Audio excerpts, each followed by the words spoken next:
I'm Timothy Chooi. And my name is Nikki Chooi. And we're going to be joined with Michelle Cann, our pianist from Philadelphia that we've known for years. And tonight we're going to be sharing with you a variety of repertoire, starting with standard pieces by Moszkowski and Shostakovich, and onwards even throughout to our own heritage of Chinese pieces, and also with our own arrangements of popular pieces. Just to change it up a little bit, we have arranged for all of you Despacito and Hallelujah. Despacito was the trending sound back in 2019. And I actually didn't know much about this piece until Nikki showed it to me, and I think he found it from somewhere else as well. And I was just like, whoa, this is really cool. And I also saw a couple arrangements on YouTube, and we're like, why don't we make a version of our own for two violins? And super fun piece, just really brings out that other side of us, that fun side that we're just normal guys in this world and wanting to relate to people around as well.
Leonard Cohen, who wrote Hallelujah, was a Canadian, a legendary Canadian singer-songwriter.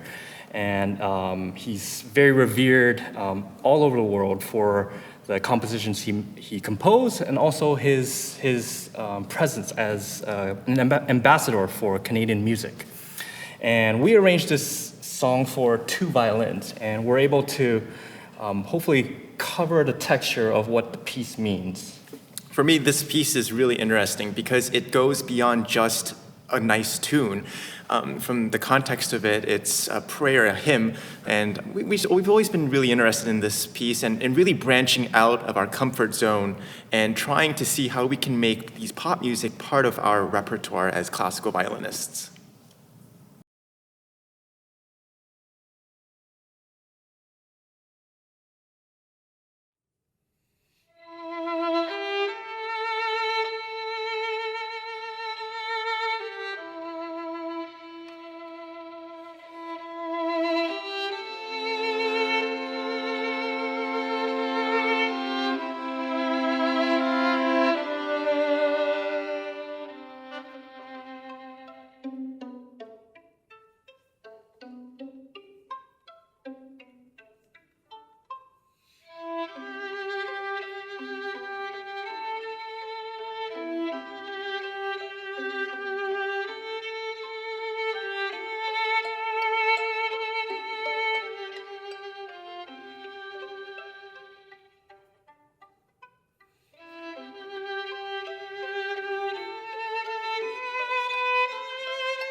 We have Shostakovich's 5 pieces for 2 violins and piano, and this is a piece that we've heard since we were really young. I remember there was a recording on YouTube, and we were looking for the music, but Shostakovich's music is so hard to find. We finally got it from the library, and we love this piece. It's so simple and so authentic to Shostakovich's melodies. And fun fact, he didn't even write these pieces himself. It was his student that took a whole bunch of the tunes of his symphonies, his other compositions, and compiled them into these 5 pieces for 2 violins and piano. I feel like music of Shostakovich has this certain amount of lament to it, and it's in context of what was going on with the war. And on top of that, I feel like just Russian folk music in general is very sentimental. You look at that in Tchaikovsky's music and even Prokofiev, and it's got this air of pessimism to it. And for us, I think that's kind of why we enjoy playing this piece, because everything that we've usually played, like Navara or what else, like showpieces, and this is kind of the first time that we pull in this other side of our personality and can really share that with the audience.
The Moszkowski Suite for two violins is a very special piece for us.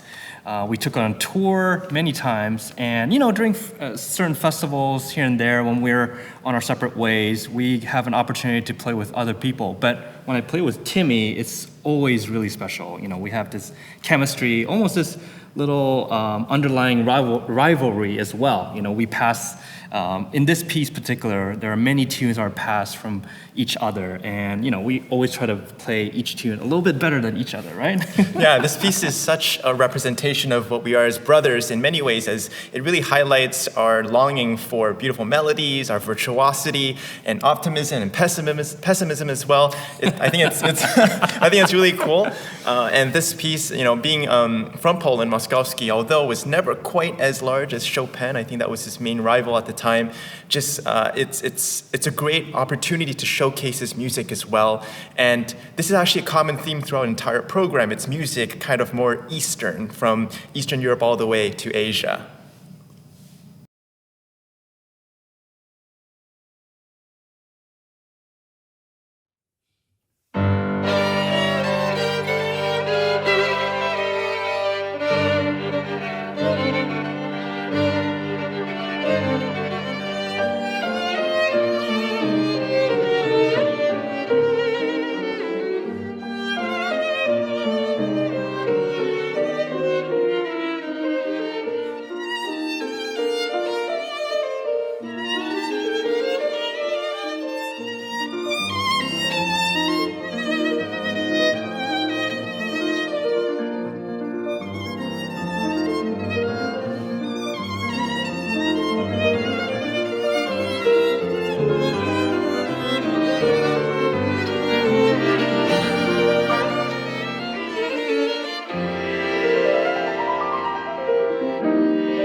Kreisler's La Gitana is one of my favorite little encore pieces. It's got so much character. It means little gypsy, and the tunes, the rhythms, the flirtatious nature of this piece is really fun to play, and I'm so glad to be able to play this with Michelle.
All right, now I am back, and I am about to play for you Tan Duan's Sorrow in the Desert. It is from his Hero Sonata from the soundtrack, the movie Hero from 2002.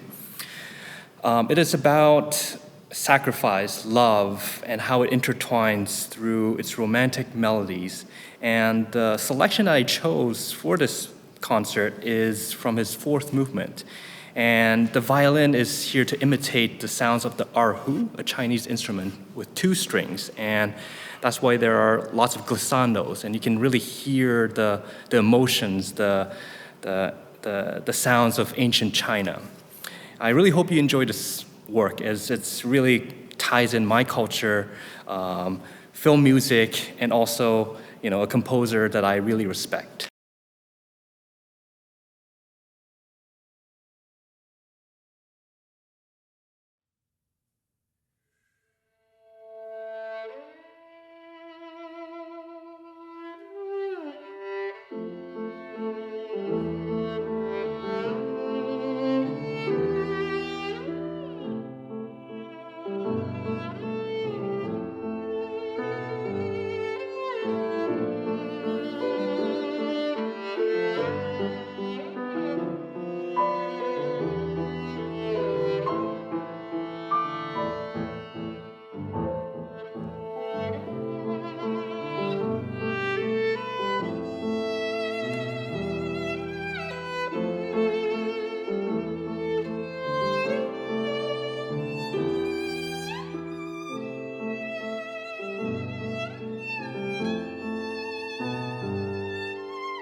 Now that Nikki's out of the way, we're going to start with the real show. Sunshine on Tashkurgan by Chen was a piece that I discovered during the COVID-19 pandemic. During this time, I really was reflecting on the repertoire choices that I've been performing and learning over the past 2 decades at this point, and really wanted to see how I can really connect my own background, my heritage, and all that good stuff into the music that I'm going to be programming into the future. And I discovered this piece, Sunshine on Tashkurgan, and it really just mesmerized me about this composition. So Tashkurgan is a city on the most western part of China, where it basically is part of Central Asia. It borders with Kyrgyzstan. And one thing that I was so naive about was learning that China was such a diverse country in terms of its cultures, religions, population. And this piece was actually written in 1975, so quite a while back at this point. And it was such a unique sounding in harmonically and also just in rhythm to all the other show pieces that I've played in the past. So I wanted to learn this piece, and I think it's a real showstopper in so many ways, because it's sort of like a gypsy Chinese music.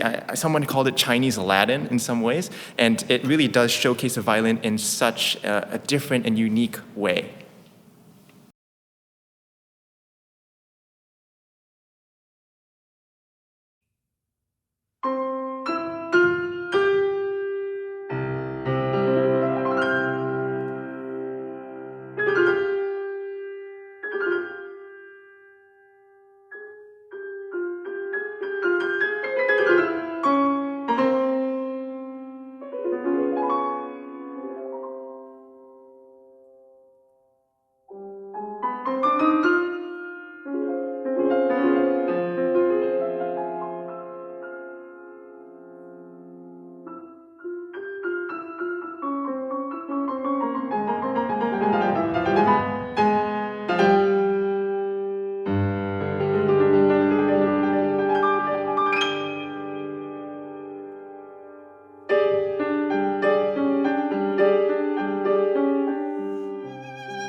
How do we decide who plays first or second? I think we take turns. I take Prokofiev's solo sonata, Moszkowski as first violin. You have certain ones that you take over as first violin. I think it really depends.